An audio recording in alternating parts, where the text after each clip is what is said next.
Welcome back to the Deep Dive. Today, we're shifting focus a bit, not to a single huge work, but to a whole genre, That's right. We're looking at the short story. which seems straightforward enough, right? We all know what a short Mhm. story is. But our mission today is really to dig into why this form, which is everywhere, culturally vital. It's also seen as fundamentally unstable in literary history and criticism. Yeah, that instability, that's the core thing we need to unpack for you today. Because we often want literature to have these fixed, intrinsic qualities. Sure. But the short story is almost always defined relatively. How so? Well, it's named for being short, which just means it exists somewhere, kind of vaguely, between a prose poem and a novella. So being short isn't a quality in itself, Exactly. It's just a measurement against something longer, usually the novel. which defines it by what it's not. And we know that literary culture, the whole industry really, is overwhelmingly set up to recognize and, frankly, reward the novel, the longer form. Right. The novel gets the big advances, the prizes, the serious critical weight. It's the high capital form. Which seems to leave the short story in a perpetually shaky position. It does, but here's the interesting twist we want to explore. That instability, commercially and critically, isn't just a weakness. It's actually the short story's great opportunity. Okay. Yep. It allows a form to be incredibly adaptable.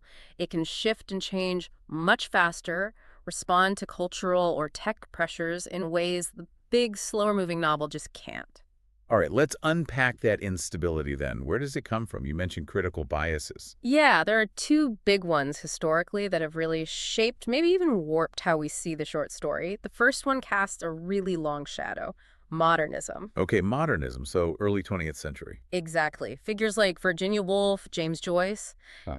they took the short story incredibly seriously. They used it for these intense formal experiments. And they basically made it prestigious, right? High art. They did, which was great for the form's status, but it created a kind of critical trap later on. Yeah, because subsequent critics and scholars often just reproduced those specific modernist values without much question, as if that was the only way for a short story to be truly literary. So literariness got stuck with a very specific look and feel, like complex interior thoughts, maybe fragmented timelines, that kind of thing. Precisely. It shifted the focus hard towards what was going on inside a character's head, that deep subjectivity, the fleeting thoughts, the sensations, less about external plot, more about internal weather. Right. And critics like Dominic Head later talked about the short story being the distilled essence of modernist narrative. Which sounds like high praise, but you're saying it was limiting. It reflected a dominant critical view more than the massive variety of short fiction actually being written all over the world. It narrowed the definition of good. Okay, so modernism is one major framework. What was the second bias? Nationalism, which might sound a bit strange applied to a literary form. Yeah, how does that work? Well, this idea really gained traction in the American Academy, going back to Edgar Allan Poe. He had these incredibly influential ideas about the short story needing unity and totality. Unity and totality. Yeah, his famous argument was that you should be able to read it in one sitting, and every single word, every detail, should contribute to one single preconceived effect. Okay, I can see how that focus on a contained, complete thing might appeal to a nation trying to define itself. Exactly. It served that nationalist project perfectly, suggesting American culture could be, I don't know, autonomous, whole, perfectly formed. That sounds, well, a bit chauvinistic looking back. Yeah. Like saying only certain countries get the short story. It definitely could be. And the most provocative version of this came from the Irish writer Frank O'Connor later on, mid-20th century. What did he argue? He flat out asserted that the short story was preeminent in places like Ireland and America because they had a definable national attitude towards society, some kind of collective identity crisis or consciousness that the short form was uniquely suited to capture. And he contrasted this With Britain. He famously talked about the telling insufficiency of English achievement in the form, basically saying that English lacked that necessary collective self-awareness or angst. Wow, that's quite a claim. Was that widely accepted? It was hugely influential for a time, yeah. It really dominated the critical conversation for decades, this idea of national character determining generic aptitude, a kind of literary gatekeeping. Aggressive stuff. Okay, so we have these academic biases, modernism and nationalism, but you also mentioned the instability is material, physical. Let's talk about where the short story actually lives, its publication venues. Right, because that matters hugely. Historically, and even now to some extent, the short story is mostly found in what you could call low capital venues. Meaning magazines, literary journals, anthologies. Exactly. And the problem there is structural. When your story appears alongside 5 or 10 others, maybe in a themed issue. It gets diluted. Yeah, the argument is that these multi-author formats tend to diffuse and degrade the text's singularity.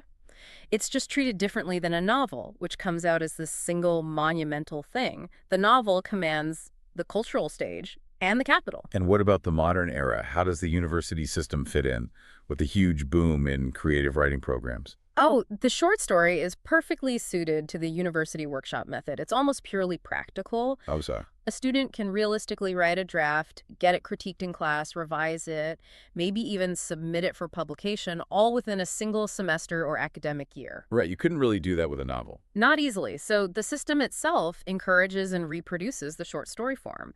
It trains writers to work at that scale, which reinforces the idea that it's the natural length for, learning the craft or for emerging voices. It's interesting how these current challenges, commercial, institutional, actually echo the kind of textual chaos from way back.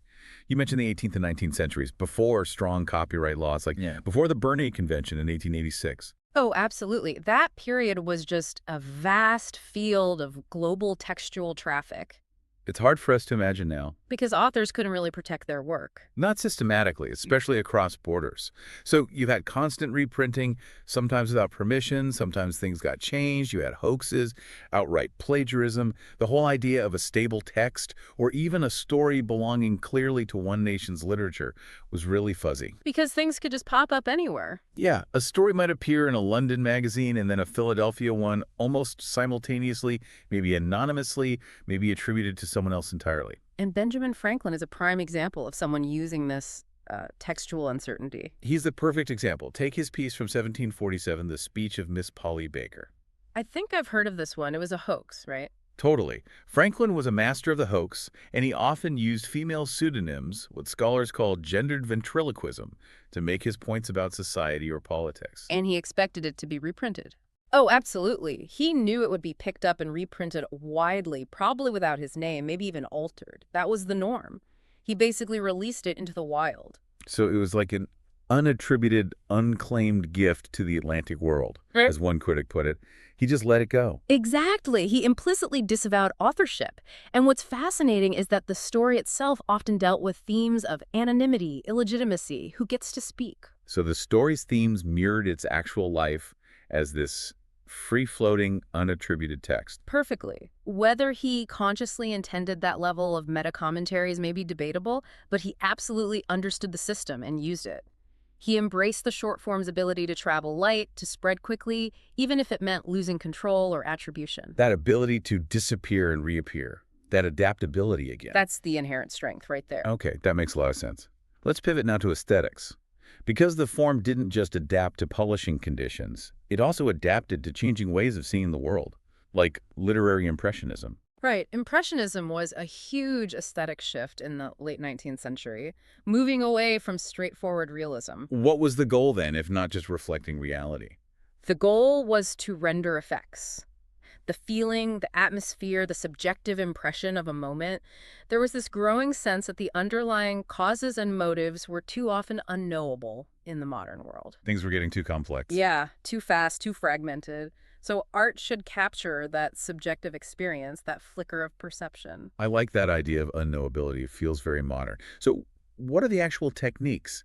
Critics like Andres Gesioreg list a few key tropes. Yeah, things like impersonality, the author trying to disappear from the text, extreme linguistic economy, every word has to count, a real concentration of point of view, sticking tightly to one character's perspective. And something called progression de fait.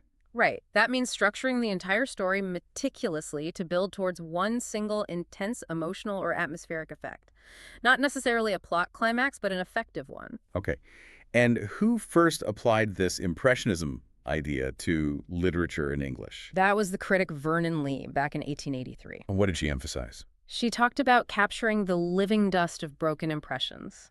That idea again, that modern life comes at us in fragments. And crucially, she stressed the reader's role. The reader's reception. Yeah. The story wasn't complete until the effect landed on the reader. The reader had to piece together those fragments, experience the world through that concentrated lens the author provided. Okay, so Impressionism adapts to that first wave of modernity. Fast forward to today, and we have its digital descendant, ultra-brief fiction, short shorts. Exactly. Flash fiction, microfiction, whatever you want to call it. Pieces that might be anywhere from, say, 50 words up to maybe 2,000. And this is clearly driven by our current media landscape. Undeniably. Radio, TV, and now especially the internet, social media feeds, reading on smartphones.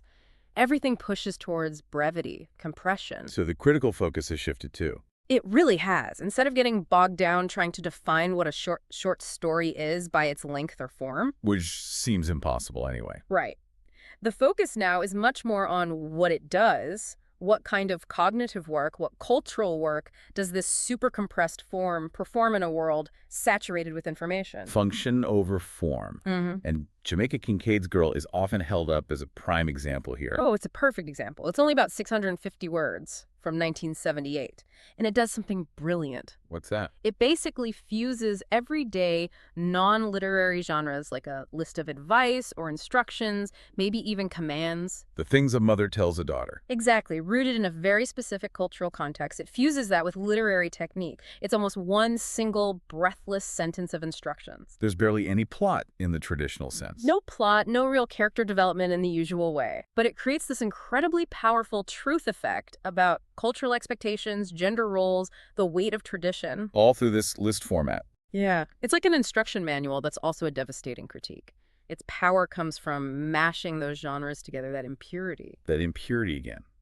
It keeps coming back. And that allows the form to explore things outside traditional realism. Yeah. Right? Which leads us to subgenres like the weird tale. Yes. The weird tale is fascinating because it often actively resists being tied down to a specific historical moment or social critique. It's aiming for something else. It's preoccupied with the outside, the unearthly, things that are fundamentally beyond human understanding. It's not trying to explain society, it's trying to evoke a sense of cosmic dread or wonder. H.P. Lovecraft is the key figure here, presumably. Absolutely. His famous line was something like, "Atmosphere, not action, is the great desideratum of weird fiction. It's all about the feeling, the mood." We can see a really interesting shift here in how cities are depicted. You mentioned Poe earlier. His Man of the Crowd captures that feeling of being lost in the modern anonymous city. Right, the shock of the urban masses. But if you look at contemporary cosmic horror like Clive Barker, Like the Midnight Meat Train. That story is intense. it is. And the protagonist, Leon, he doesn't just feel alienated by the city. He makes this decision to literally become the butcher for the subway system's hidden ancient masters. His transformation isn't psychological, is it? Not really. It's presented more like an initiatory rebirth.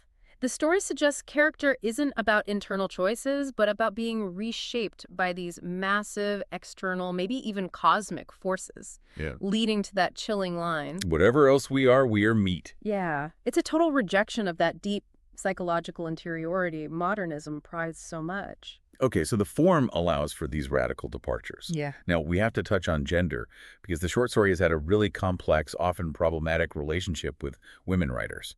It really has. Historically, there was this tendency to dismiss the short story as a lesser form, the lyric compared to the novel's epic. And that somehow got mapped onto gender. Yes, it created a double bind for women. The form was often seen as appropriate for them because it dealt with the personal, the closely detailed, the miniature. Which sounds almost patronizing, like saying, this small thing is suitable for you. Exactly. It was damning by faint praise. It implied this was all women were capable of or should aspire to, reinforcing the idea that the form itself was minor league. So a trap.